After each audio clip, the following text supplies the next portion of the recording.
look like checkerboard, okay, as opposed to this right here where we kind of lose the whole concept. Okay, so this cane is a little incorrect, but at the same time you kind of get this checkerboard here, but this one is more skewed.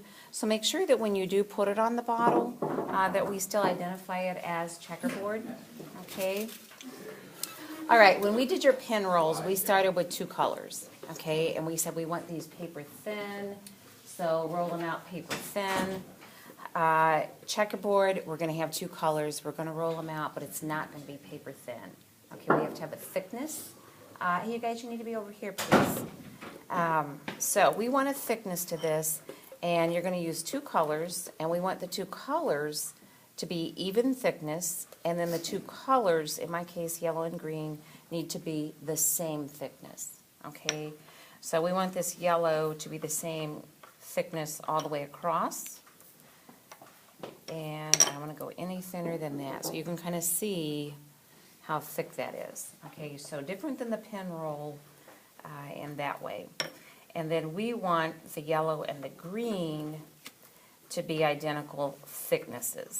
All right, we don't want one to be thicker than the other.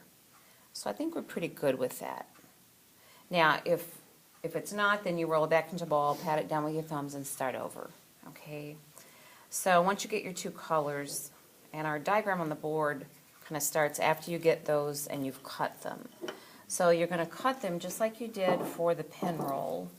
It's not going to be a square. It's going to be just a little off from that. And this is a good size to start with. Don't get something that's bigger than this. You know, like, well, I'm going to need a lot of them. You have more control over, particularly the first time you do this. You know, that's almost like practice.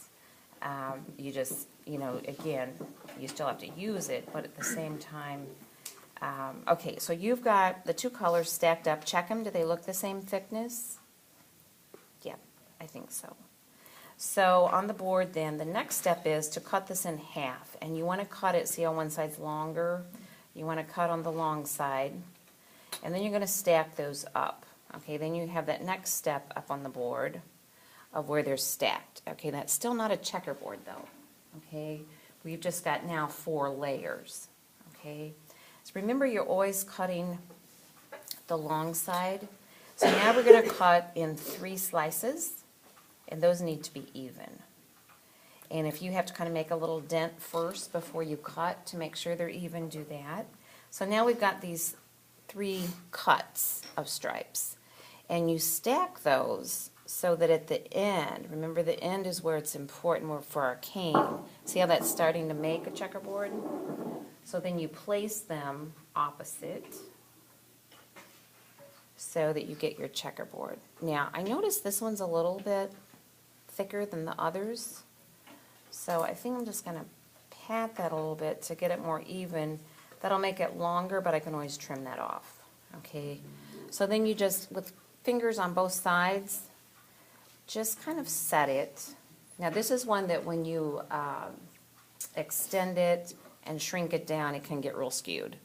Your corners can just kind of diminish, so just go lightly on this one. It may end up being a little bigger on your bottle because of that, but that's better than losing the checkerboard. Okay, so then when you slice,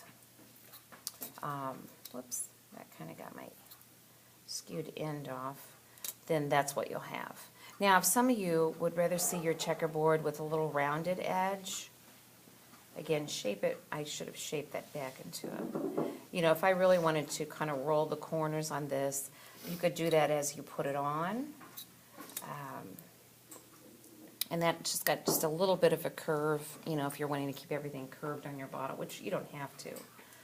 Squares and all that, when you roll them out in the end, they'll meet up, even though you keep it square. Okay, so reference the diagram on the board. Just remember, 2 colors thick, cut your little pattern.